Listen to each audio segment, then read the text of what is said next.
Oh, yeah. Whoa, Lord, what a beautiful city.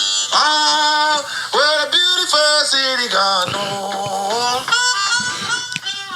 If y'all really blues people, you know what that song is. But now we're going to get into it because there's a couple of things I want to talk about. I want to talk about this word. It's a word that's used often in the ethnography and folklore space. I've even used this word on many occasions. But I don't like the word, and I don't use the word anymore. The word is obscure. I don't like that word. Matter of fact, I'm going to give you the working definition of obscure while we go into this because I'm just really not a fan of this word. Okay, so it means not discovered or known about, uncertain, keep from being seen, conceal. That's what the term obscure means. And it's a term that, to my understanding and from what I gathered, has been used in the ethnography, folklore, and ethnomusicology space for some time. Everybody doesn't use it, okay? And just to be clear, I am not bad-mouthing the field of folklore, ethnography, or ethnomusicology because I'm in that field. However, this particular word, it troubles me. I just read to you what the word means. So why does this word trouble me? Because the word insinuates, infers, hey, what's up, Brother Walto? Or pretty much outright says that these bluesmen and women of yesterday were not known about. It was uncertain who they were. Almost as if they were, I don't want to say a nobody, but a nobody. So now what is the problem with that? It relates to me, the story of Columbus and how he allegedly found a place that was obscure, that people lived there. People businessed with the people on the Americas. So the question would be, who are these blues musicians and these bearers of tradition obscure to? So now we get into the root of why I have a problem with that word being used in this space, because it gives a sense of white supremacy to a degree. So you have somebody, I speak about him often. Salute my brother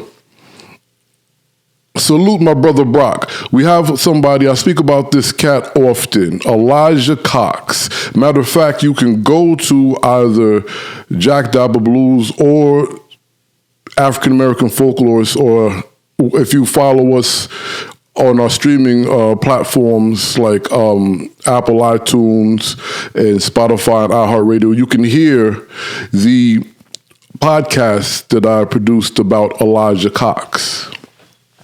And I used that word in describing him, but after I did, I felt away. And as of recently in my works, I see this word used a lot. I don't see it from melanated, black, African-American, African, black Indian, or even other ethnic groups that would be considered of color. They don't usually use the term. So then the question, peace, Brother Omar, what's good with you, man? So the question is, who are these blues legacies, legends, and our forefathers and mothers of our traditional music, expression, and transmission. Who are they obscure to? That is the question. So then if we answer that question, I would have to say what it does is it raises another question, right? Who is this space for? Now, we spoke about this last Sunday, right? The early white folklorists and ethnographers, they come from a tradition, a society, a belief, a school of thought.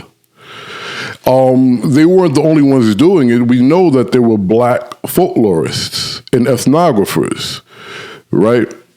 I don't have to mention them off, but I could. You know, we have Zora Neale Hurston, who worked with Langston Hughes, who essentially, Langston Hughes is, hey, Ian, what's happening, brother? Langston Hughes is a black folk narrative or ethnographic black folk narrative transmitter, right? We know this. But they don't use the term obscure, to my understanding. I haven't seen it yet. I have to say, I haven't seen black writers, black ethnographers, folklorists, and traditional music practitioners of that day use that word. If any of you have seen them use the word, please tell me, because I don't deal in absolutes. We know history is convoluted as well as everything else. And I'm saying that to say, the non-black writers of our tradition and culture use the term obscure because they're writing it for their people. But I find the word offensive because these people were well known in their communities, their respective communities. So going back to Elijah Cox,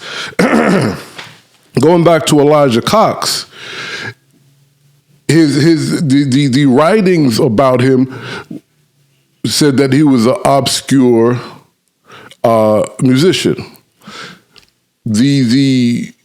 How can I put this? The buzz about him on Facebook, when I decided to look him up, was as if he was an obscure person or musician. But as I think back to what I found about him and his family, he was not obscure to his people. He was not obscure to his community, and he was not obscure to his tradition, cultural expression. In fact, he took pride. Now, a misconception is that he was a slave. He was never a slave. I'm not going to go too much into it because you can listen to the actual podcast to get all the information. But what I will say was he was a free man, born free. His parents escaped slavery and moved to a free city. When he became a Buffalo Soldier, the former slaves that he was stationed with, because he was already a musician and he entertained the soldiers and whoever and the things like this, he actually took it upon himself to learn songs and games and instrumentals of old from the elder former slaves, just to be a tradition bearer. And we have to understand that a lot of these cats and a lot of these kittens, because we can't forget our beautiful women, all of them weren't just entertainers. Some worked to be entertainers. Some were the pop star of their day. And that is fine because this is what it is. This is real. However, there were others, like a Bessie Jones, who were tradition bearers. So they learned these games, they learned these songs, and they taught them and shared them with the community, the people of the culture, and those that came after them. So when we use the term obscure, we're actually not only, we're disregarding the importance of their roles in the respective community and tribe they were in.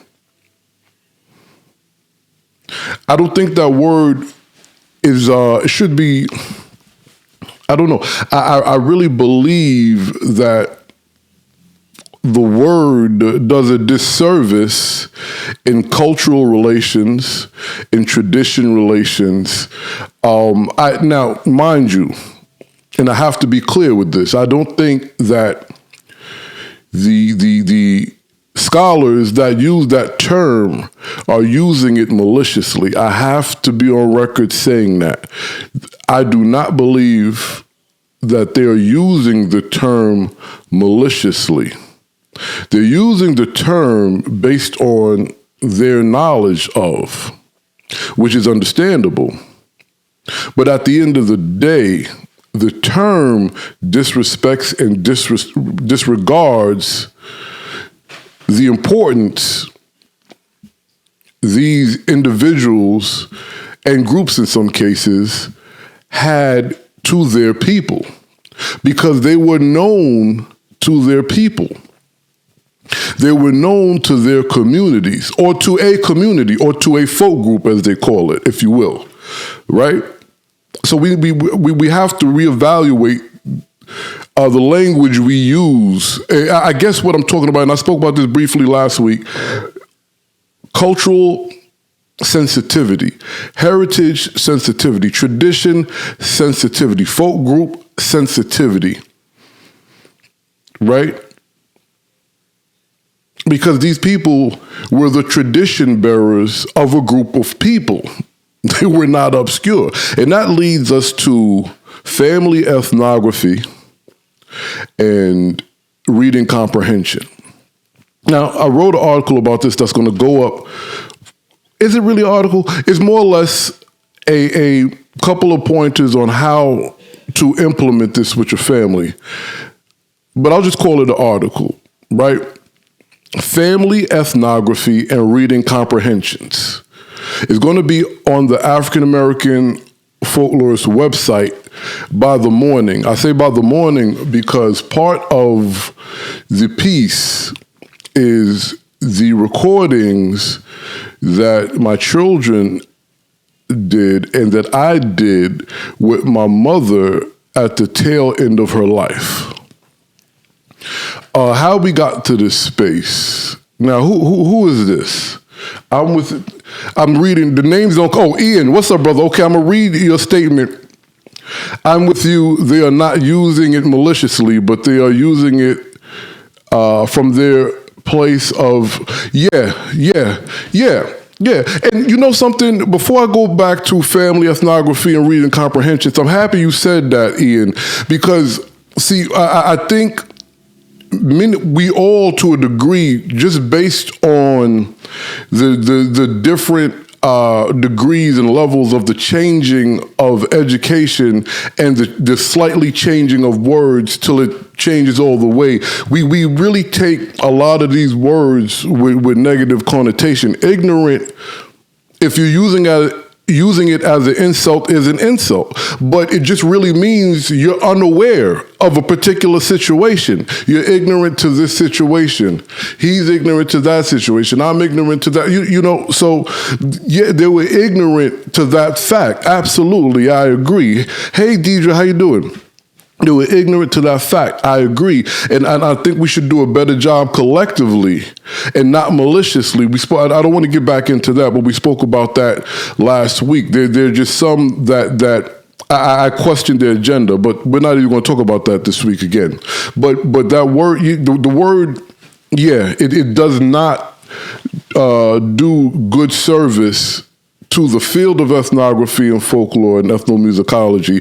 And I really believe it diminishes the high regard a lot of these people had in their respective places and communities.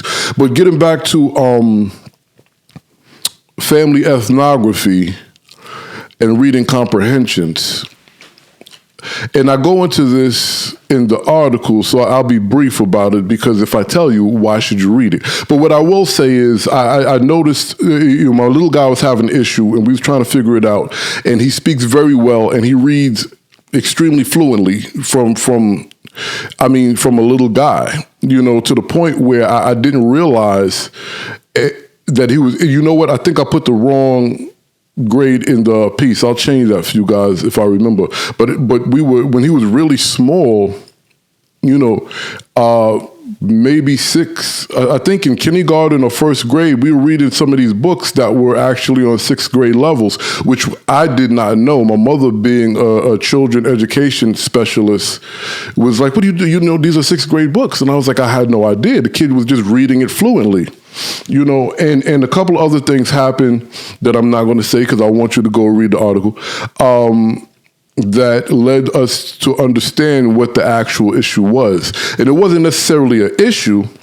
It was just something that went unnoticed based on how fluent he read, one, and also, as you all know, and I could say this because there's no secret in this, the schools, as of the last 10, 15 years, maybe even longer than that, because I remember in my day, we were taking 2 weeks out of the year to do standardized tests and things of that nature. I think what the difference is, after a while, unfortunately, and I did speak to a lot of teachers in the school they were going to before we started homeschooling,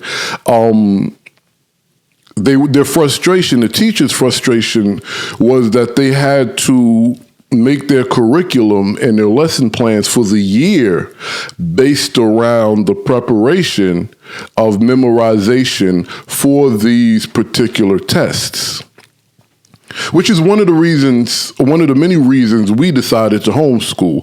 But to get back to family ethnography and reading comprehension, because of that situation, and because my mother introduced my youngest daughter, my baby girl, who was born on my birthday, my gift, to Mildred D. Taylor, who those of you who follow any of my platforms or Facebook groups know I speak about her often, because she was a household name in our house, in my mother's house, in mine and my wife's house. And what we did was we created this program. And, I'm going to tell you something. This ties into why we shouldn't use the term obscure, okay? And the tradition bearers of our family, our tribe, our genealogy, our community, our people, right? So we got this book. Not just the book, the series from Mildred D. Taylor. And it's a wonderful series. It's a fiction narrative loosely based on her family.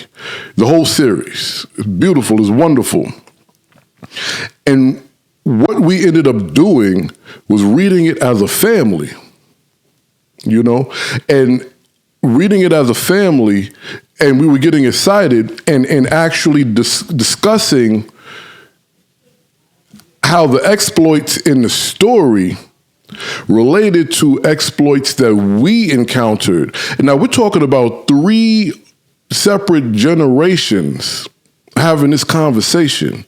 My mother, myself, my wife was in and out at the time, in and out of the living room where we were doing this, because at the time, like I said, my mother had an incident and she was bedridden and she was pretty much on her last leg, but this was a strong woman. And she had to be. She was a children education specialist. She taught in Bed-Stuy, Brooklyn during the crack era, so she had to be strong. Just on a side note, the church, for her transcending service and celebration, was packed. Because she educated so many people. You know what I mean? But the point of, so getting back to the story, she was close to her time to go back to the Most High. But she galvanized as much strength as she could to be part of this. So we have 3 generations. And I believe Denise was cleaning out something one of the times we did it, but she also took part in this as well. So what we did was, we have 3 generations of our family sitting there reading this book about 3 generations of the family in this book.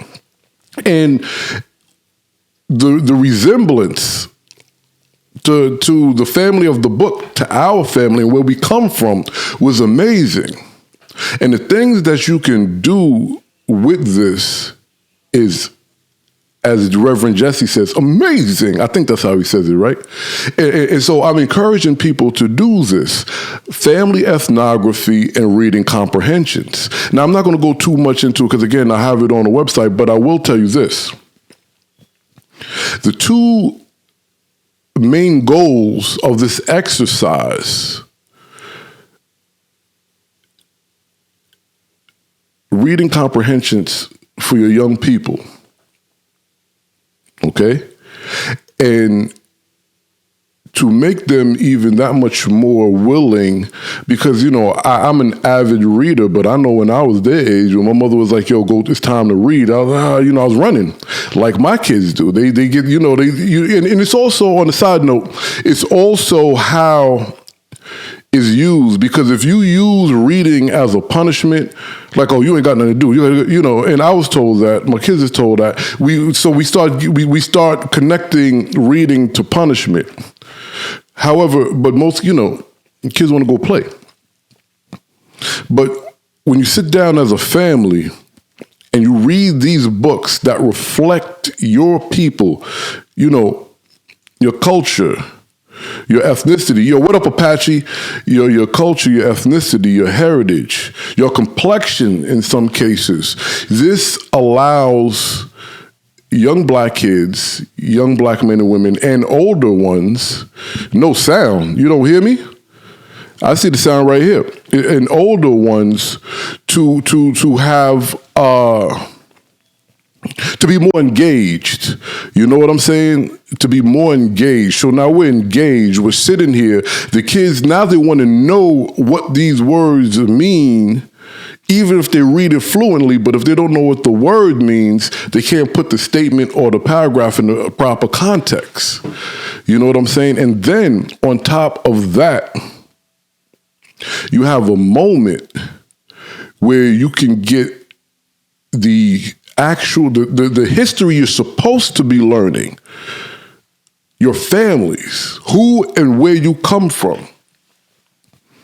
And that's why I call it ethnography, because one of the things that we did, and you're going to see this when you go to the article, we documented it, we recorded it. The kids interviewed their grandmother and asked questions about games that they play and games that my mother and my uncle and aunts and them played at their age. Now, my 2 youngest children are the same age difference and spend the same time together as my mother and my uncle. And it makes all of us laugh, rest in peace, my mother too and my uncle too, because they see the similarities. So it was great for them. They were very interested in asking her. She did the best she could, because again, she was fairly weak at the time. As strong as she was still fairly weak. But I'm going to post that up. But the point I'm making is, you have the opportunity to utilize the tools and the process of an ethnographer by documenting your own people's story as it relates to another family or whatever you decide to read that represents your culture. And then you have this piece of information. You could do, some people, you could do it video-wise. We did it audio-wise because it was just easier to plug your phone, turn your phone on, press record, and just go for the gusto. And then you have an opportunity to begin to not only uncover, investigate, and learn things about your people that you may not have known. Because look, let's keep it a buck, as they say. We spend more time learning about other people's families, lives, and all this other stuff. There's so many platforms that spend, they create hours and hours and hours of content based on other people's dysfunctions, debauchery, or even achievements and successes. And then we wonder why people are running around are searching for identities, trying to understand who they are, or not even trying to understand who they are. Every time they come across something, they adopt it as an identity, because we barely take the time to sit down with our own people. And when I say our own people, I'm not just talking in regards to complexion, race, ethnicity, nationality, but I mean your true tribe, the blood that runs through your veins. Sit down with them and find out who the hell you are. And then now we have a situation of a different kind of confidence, a different kind of understanding, right? And we can do this. And I would also, well, not would also, because this is what I'm saying, add this to your reading time with your family. Now, if you don't have kids, I mean, you and your common law, your husband, wife, your boyfriend, girlfriend, your cousins, your siblings, and your parents, this is something because for what it's worth, I'm not saying the olden days.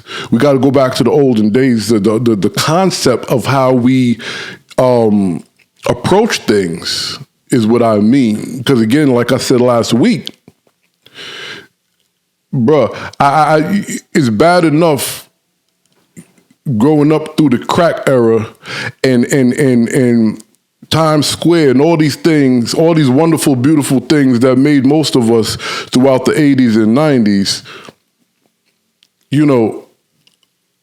I don't particularly care to have to deal with lynching or things of this nature. So I'm being very realistic and grounded in what I'm saying.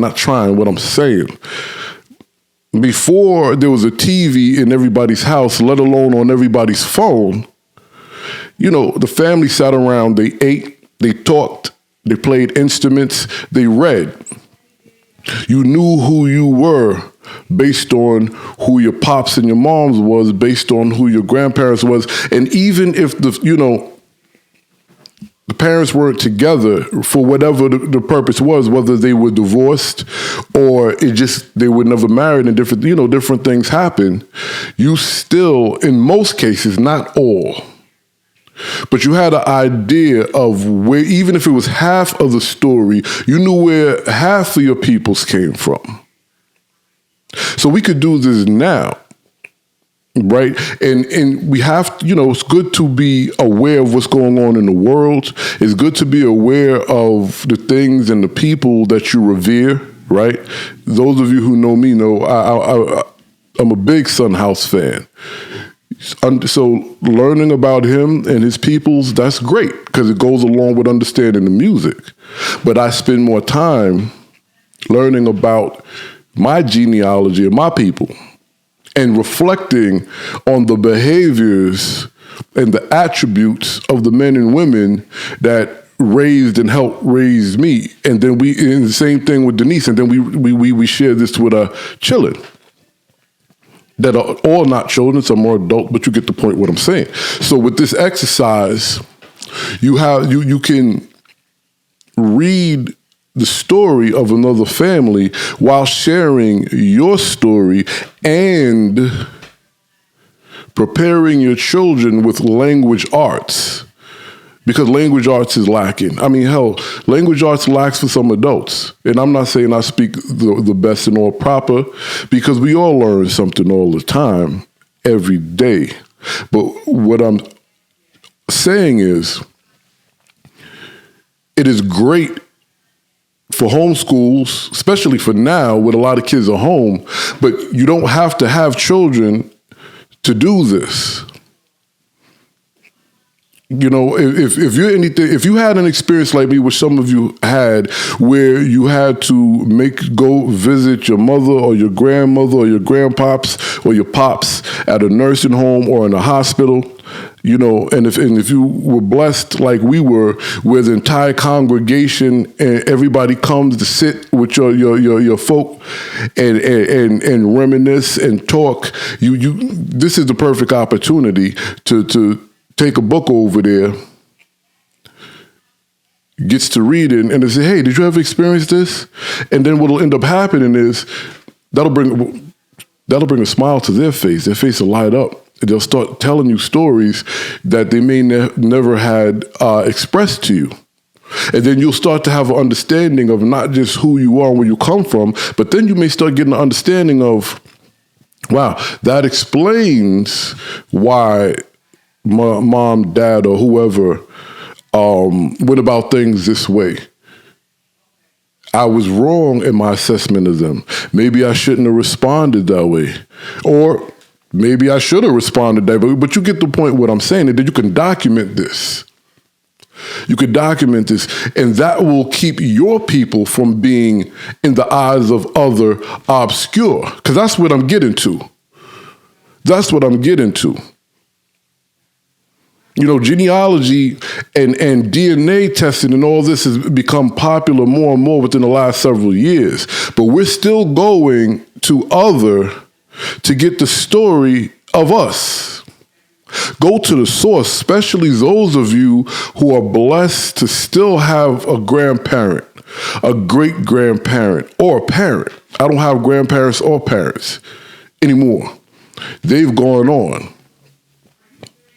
You know, now luckily we had a lot of conversations throughout my life and my siblings' life and things of this nature, right? But some of you who have not been able to have these conversations yet for whatever reason, or there's still more that you want to ask, if you are blessed to still have them on this plane and in this dimension and on this planet, document your people's story. Stop getting the story of your people from someone else. And this is not just for black folk. Because I'm gonna be honest, if I left it up to a lot of books and a lot of schooling for my perspective on white people, on Chinese people, or any other group of people, come on, man. We all get played. Don't get it twisted. Some of us more than others. So you could do this exercise, family ethnography and reading comprehension. You're teaching your peoples not just how to read, but then you're also galvanizing, or how can I put this? You're letting them know the importance of their existence in the bloodline of your people. And then when it's time, because we all transcend, when it's time for them to transcend, you guys are family functions, you could pop that out. Celebrate your folk with the document. And it's not just that one person. You got stories of everybody. If you're lucky, you've interviewed everybody in your family. So you can document your story for real.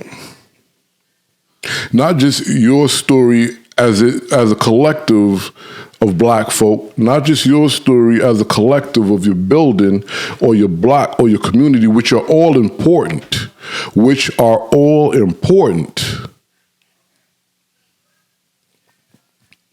But the story of where you come from and your peoples come from, and when I say where they come from, I'm not necessarily just talking about location, region. I'm talking about the first biblical relationship of your lineage. because that's important. Again, and I say this all the time, if you're a student of the Bible, or if you just read the Bible, any of them, but I'm speaking particularly of the Old Testament, even the New Testament, it is genealogy heavy. Genealogy heavy. The Torah, all the Apocrypha, I think I have it right here. They're all, is this it? Yeah, this is it right here. They're all genealogy heavy. Why is that?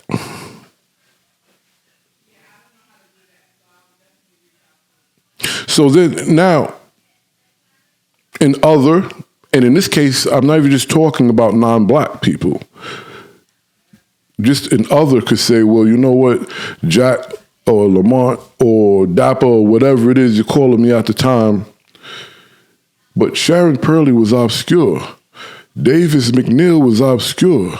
Walter Purley Sr. and Jr. was obscure. Elizabeth Purley was obscure. Ann Bloom Huff McNeil was obscure. I can go down the list, and I could tell them maybe to you, because you are the outsider who do not know or does not know the contributions these people have made, but I have it documented. You see what I'm saying? To eradicate the concept of obscurity when it comes to our people and our traditional music and expression transmitters, we have to not just document other people, not just go back and learn about Charlie Patton. Go talk to your grandmama. Go talk to your grandpa. Because I notice, a lot of, folk get on here and they I'm not even going to get on that. Scratch that. Document your people. Even if you don't want to get in the space of ethnography and folklore as it relates to it being a career or what have you, just for the sake of your people, your bloodline, and y'all know when you marry someone, y'all married into each other, and then you have a kid, and then they blah, blah, blah. This is something that's going down, down, down, down. No questions asked. They don't have to go to nobody else to find out who they are. And they won't worry about being obscure. They won't worry about the contributions they people made to the neighborhood or the school or the country or whatever goes unnoticed. So let's remove that term obscure. Let's work on, and I'm really encouraging y'all. It's going to be up in the morning. I'm going to share it. As soon as it's up, I'm going to share it. And if you have any questions in regards to how to go about it, how to start it, what you need, or conceptual questions about, what should you ask, whatever the case may be, or the process of it, the filing system, just reach out to me. One-on-one, we'll discuss that. And, if enough of you reach out to me, then we'll start doing maybe a monthly, I don't want to call it a workshop, but just like a monthly group chat, so then we can discuss it and give you the tools to document your people, and if you're really serious, or not, let me rephrase that. If you have interest and you want it to be archived on our platform, by all means. If you want to take it to a next level because you just caught the bug and you're like, well, I just found this out, I want to read, whatever the case may be, we're here for y'all, just like y'all here for us. You could be in the newspaper. If you want, that was the first one. The next one's coming out in March. You could be on the website. What do you want to do? I'm going to have to drink some of my red juice. Oh, did I tell you? I think I told you last week. I have now signed on with my wife.